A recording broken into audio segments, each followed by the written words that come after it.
On today's episode, we're going to talk about voltage drop and how to calculate that for in a circuit using Ohm's law kind of as a reference, but giving you some visual examples of exactly what this looks like, so when you're calculating it, you have a good understanding of what's going to happen. Okay, so let's go ahead and get started here by simply drawing out our circle for Ohm's law. And we're going to end up dividing this into our three sections like we normally would do. This is always a good habit to get into, so that way if you don't have it memorized, you can easily reference that. And again, Ohm's law simply states that voltage equals current, which is represented by I, multiplied by the resistance. Okay, so when we're talking about voltage drop, there's a couple little things that we have to get into. The first thing that I want to talk about is just getting in a simple wiring diagram here, just to illustrate or reference this back to when we start getting into a little bit more detail. So here's my battery, and again, our battery is going to have 6 cells in it. And we're going to have a wire coming off of that battery, and we're going to actually end up having 2 loads on that.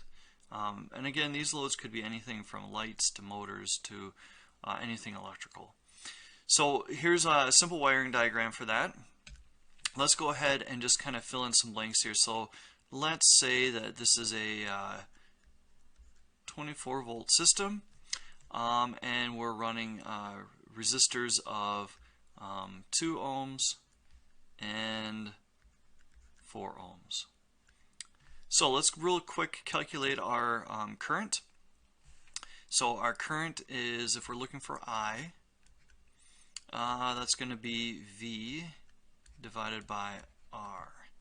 So that's 24 volts divided by our total resistance. And if you remember, in a series circuit, all we have to do to find our total resistance is just to add up all our resistors. So in this case, it's going to be 4 ohms plus 2 ohms.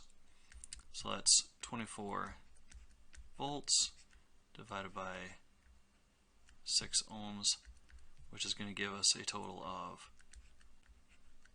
4 amps. So we have a 4 amp system in our example. Okay. Now that we've figured that out, let me go ahead and delete this quick. What we're going to end up doing is showing you how to calculate the voltage that is going to end up being, wrong selector, there we go. We're going to find the amount of voltage that is used on this resistor and the amount of voltage on this, and then we're going to introduce you to something called Kirchhoff's law, which is going to, well, you'll see. Okay, so from this point, this seems pretty regular from what we've been doing, but I want to kind of get into a side drawing here. So I'm going to draw this circuit again, but in this case, we're going to kind of get a little bit more interesting in terms of how this is drawn. It's just not going to be a straight line.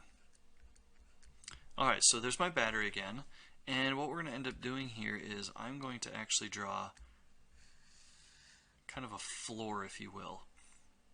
Okay, and this will make more sense here later, but as I draw this wire out, I approach my first resistor here, and we have to understand that this resistor is going to end up using some voltage, okay, some electrical pressure in order for it to be able to work properly.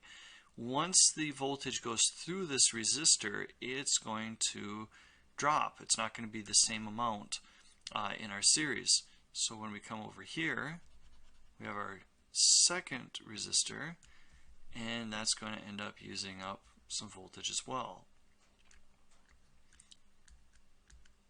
Alright, just like that. And you know what, for consistency's sakes, let's go ahead and be complete on this as well. So we're going to bring that down to our floor, like so.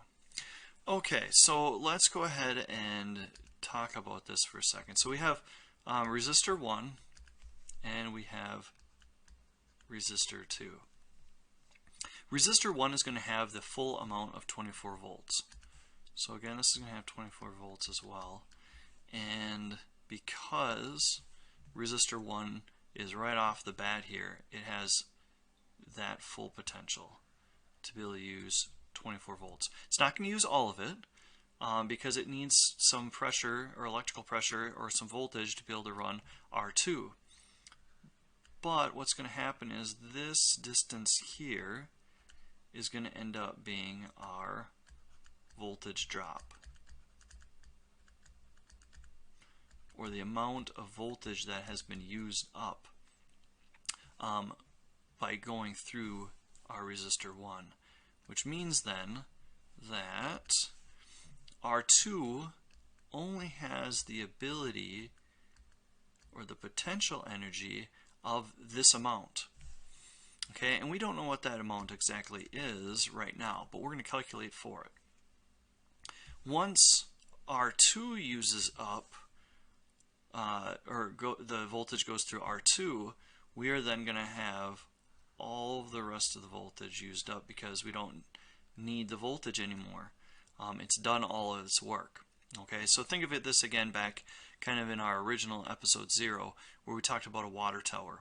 Okay, it sits up on a hill, has some pipes, and it comes and flows through here and might flow through first house, and then after that the water continues downhill and then gets used up here and eventually it gets down to the ground, and then it goes in the ground.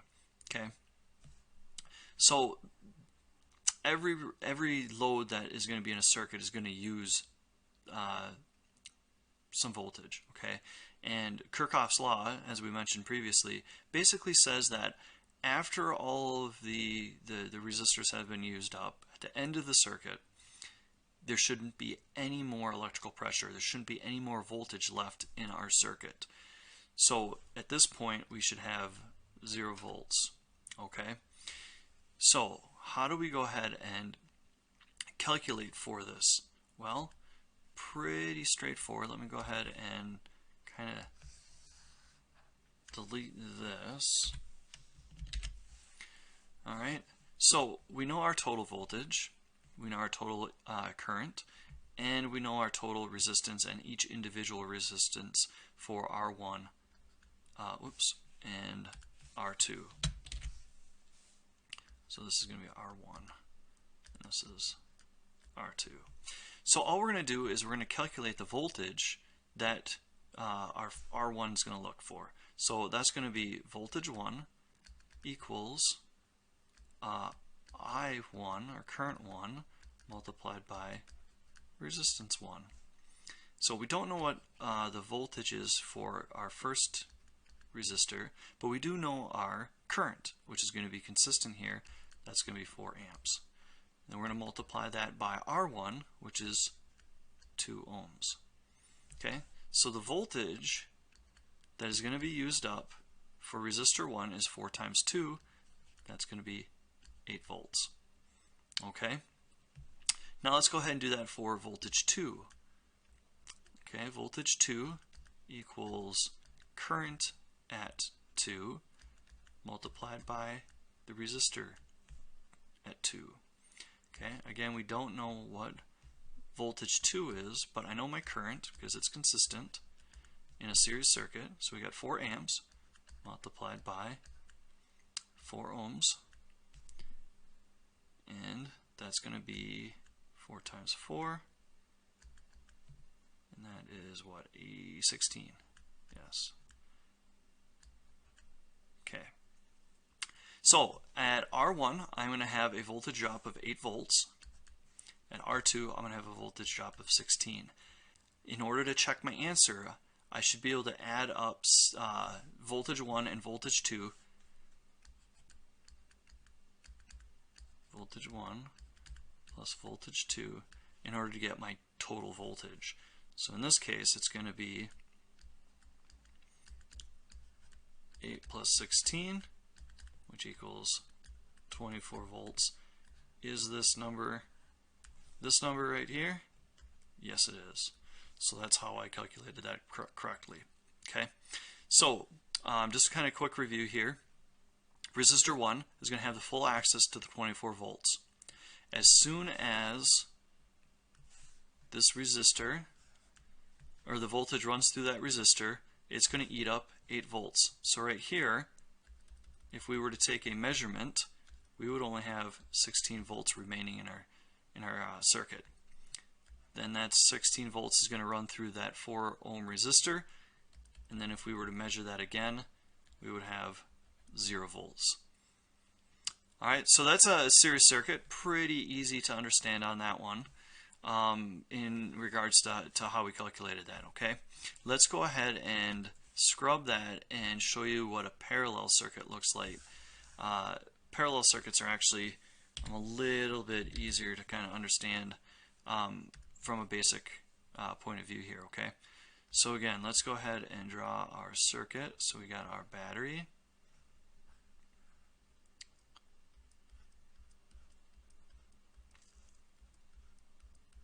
Okay, now we have our wire coming out here. We'll have one resistor there. We have a second resistor there. Alright, that obviously goes to a ground.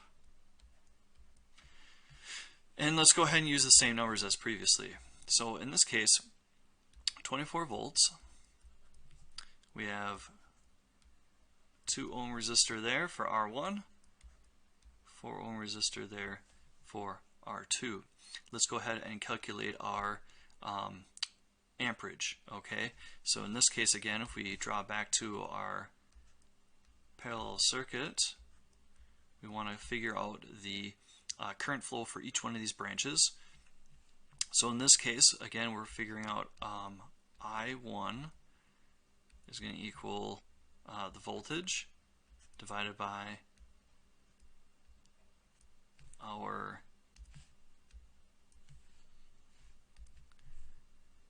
resistance for R1. Okay, and we're going to use our total voltage here, 24. So our current for branch 1 is 24 divided by 2, so that's going to be 12 amps. Okay, so we'll come up here, we'll write 12 amps. Okay, let's go ahead and do that for our second branch. So our current for 2 is going to be 24 volts divided by 4 ohms.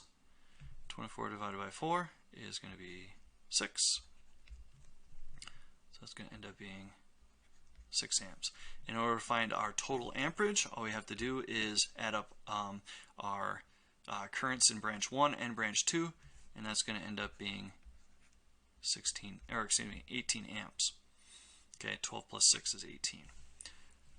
Alright, so now that we've done that, we have our total amperage in our circuit. Now we can come in here and find the voltage drop for our parallel circuit.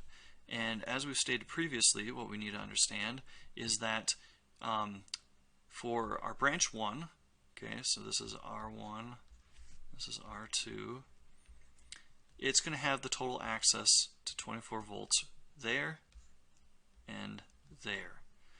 So, let me grab a yellow here. In order to find our voltage for 1, we go I1, so that's 12 amps, multiplied by 2 ohms, and our voltage for our second branch is going to be 6 amps multiplied by 4 ohms. 12 times 2, 24 volts. 6 times 4, 24 volts. So Kirchhoff's law still stands. It is undefeated. So essentially what we're saying is, let me go ahead and use green. We have 24 volts here. And as soon as it runs through these resistors, we're going to end up having 0 volts because it is at the end of our circuit. We no longer have any more work to do, so it goes out to our ground and obviously comes back and cycles through the battery. Okay, so parallel circuits in this case pretty simple and straightforward to understand because it only has the one branch. It uses all the volts up in that resistor. In a series though, we have to actually calculate because it does get used up through a first resistor and then a second, so on and so forth. So hopefully this kind of gives you an idea of how to calculate voltage drop. We're just kind of zooming in and specifying for a very specific spot in our circuit. And then we are obviously taking notice of whether it's series or parallel in order to calculate that out properly. So go ahead and get into Ohm's packet and see exactly how well you can calculate the voltage drop. I know on the packet it basically has a big V with a circle and it has an arrow like that and like this, and all that's indicating is it wants you to calculate the voltage for this particular resistance or resistor. Okay, which means you might have to figure out, okay, what's the voltage where it starts and what would end up being the voltage as it's going or has gone through the resistor. All right, thank you for tuning into this episode, and we'll catch you guys on the next one.